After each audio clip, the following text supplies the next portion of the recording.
Bongaon police জেলায় চালু হলো দৃষ্টি কবচ।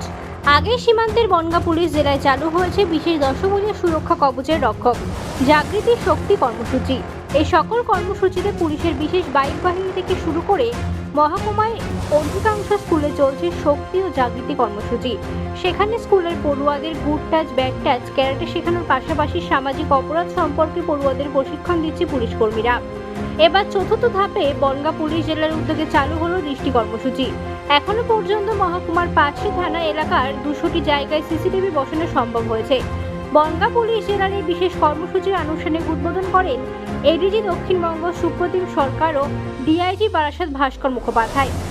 আজকে আমরা খুবই খুশি, আমাদের আদরণীয় ADG south Bengal sir, DIG Barasat range sir এখানে আসলেন। আর আমাদের যে দশভুজা প্রকল্পে যে একটা খুবই ইম্পর্টেন্ট একটা ভার্টিক্যাল ছিল দৃষ্টি, যেখানে ইন্টিগ্রেটেড একটা কন্ট্রোল রুম করার যে কথা ছিল, ওটা আজকে আমরা ওনার হাতে উদ্বোধন করতে পেরেছি। এটা আমাকে খুব ভালো লাগছে। এই ইন্টিগ্রেটেড কন্ট্রোল রুম যাদের নাম আমরা দৃষ্টি দিয়েছি, তার মানে হচ্ছে মনিটরিং করা।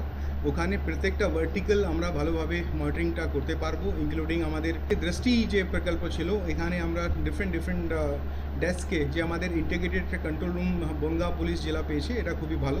এর থেকে সব থেকে সুবিধা হবে কি একটাই কন্ট্রোল রুম মাধ্যমে যে ডিফারেন্ট আমাদের পার্টস থাকে, যেমন আরটি কন্ট্রোল, আমাদের ট্রাফিক কন্ট্রোল, আমাদের 112 যে নাম্বার আছে যেখানে ইমার্জেন্সি রেসপন্স সিস্টেম যাকে বলা হয়, প্লাস 100 ডায়াল যতগুলো কল আসবে ওখান থেকে মনিটর করে, তারপরে আমাদের যে রক্ষকগুলো আছে ওদের লাইভ লোকেশনগুলো, মানে প্রত্যেকটা জিপিতে যে আমরা রক্ষকটা দিলাম ওদের লাইভ লোকেশনটা এক্স্যাক্টলি কোথায়, আর যদি ডিস্ট্রেস কল হতে পারে কি একটা রক্ষক ওর থেকে দূর আছে যেখান থেকে ডিস্ট্রেস কল পাচ্ছি, যদি ভিকটিম আমাদের কাছে নিজের লোকেশনটা শেয়ার করেন, তো আমরা অন্য যে পাশে কোনো অফিসার বা কোনো গাড়ি, পুলিশের গাড়ি যদি অ্যাভেলেবল থাকে আমরা মুভ করাতে পারবো। তো দ্যাট লাইভ কানেক্টিভিটি আমরা দেখতে পাচ্ছি এখান থেকে। আর টোটাল এখানে আমাদের আপাতত এক টাইমে মিনিমাম 200 সিসিটিভি ক্যামেরাস মনিটর করা হচ্ছে। এই ক্যাপাসিটিটা আমরা আরও বাড়াতে চলেছি। এর জন্য আমি আমাদের ডিজি স্যারকে, আমাদের এডিজি সাউথ বেঙ্গল স্যার যে আমাদের যে মোটিভেশন দিয়েছেন, যে অনুপ্রেরণা দিয়েছেন, এটার জন্য আমরা সবাই খুবই কৃতজ্ঞ। আশা করি আমাদের সহকর্মী যারা এখানে রয়েছেন, এটা আরও যে আমাদের উইমেন সিকিউরিটি যে আমরা 360 ডিগ্রি দশভুজা প্রকল্প আছে, ওদেরকে আমরা এক সেন্স অফ সিকিউরিটি ইনস্টল করতে পারবো। আর ওদের জন্য যে আমরা সেবা জন্য যে প্রতিবদ্ধ রয়েছে, আমাদের যে কাজ আছে, এটা আমরা খুব ভালোভাবে তুলে ফেলব। দুটো পিঙ্ক পেট্রোল ভেহিকল, এটাও আমরা আজকে ইনঅগ্রেশনটা করলাম।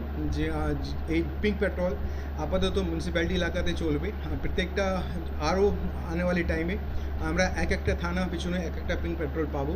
যখনই আমরা সেকশনটা পেয়ে যাবো, ইমিডিয়েটলি আমরা ওখানে স্টার্ট করে দেবো। অ্যান্ড উইদিন নেক্সট 7 days এটা আমরা করতে চলেছি। এর ছাড়া দুটো জন কমিউনিটি মাধ্যমে থেকে যারা পুলিশকে হেল্প করেছে, স্পেশালি মাইনর ভিকটিম রিকভারির জন্য, ওদেরকে প্রতিষ্ঠা যে ভার্টিক্যাল আছে, যে সম্মান দেওয়া, যে রিকগনিশন দেওয়া, যে ওরা এত ভালো কাজ করছে, ওনাদের আমরা একটা সার্টিফিকেট দিয়েছি just two assist us. And আমরা আশা করি ওরা খুব ভালো থাকবে। আর এইভাবেই কমিউনিটি থেকে লোকজন চলে আসবেন, যে পুলিশের যে চোখ বনে, যে কান বনে, যে আমাদের যে কাজ করছে, এটা আমাকে খুবই ভালো লেগেছে। তো দুজনকে আমরা আজকে এখান থেকে সার্টিফিকেট দিয়ে ওদের প্রোৎসাহন করেছি। সেই দিনের উদ্বোধনী অনুষ্ঠানে মহকুমার 2 ব্যক্তির হাতে সাহসিকতার পুরস্কার তুলে দেওয়া হয় পুলিশের পক্ষ থেকে। আমার বাড়ির পাশে একটা হ্যান্ডিক্যাপ মেয়ে বা মুখবধি, কথা বলতে পারে না, তাকে রেপের হাত থেকে বাঁচিয়েছিলাম। তার জন্য আমাকে এই সার্টিফিকেটটা দেওয়া হলো। কবে সেটা হয়েছে? আমি যেটা করেছিলাম, একটা নাবালিকা যে আর কি পালিয়ে গিয়েছিলো বাড়িতে কোনো সময় গণ্ডগোল করে, এই নাবালিকাটিকে আমি রিকভার করার চেষ্টা করেছি এবং সেটা রিকভার করে পুলিশের হাতে তুলে দিয়েছিলাম। সকালে আমাকে জানানো হয়েছিল, রাত্রেবেলায় ফোন করে কে জানিয়েছিল? আমাকে থানা থেকে খবর করেছিল, তারপর আজ সকালে আমাকে তাই এসপি অফিসের কন্ট্রোল রুম থেকে ফোন করা হয়েছে। কল করে জানিয়েছিল কি বাড়ি? কন্ট্রোল রুম থেকে আমাকে ফোন করা, আমার নাম্বার ফোন করা হয়েছে। আপনার নাম? আমার নাম প্রদীপ দে। বাড়ি?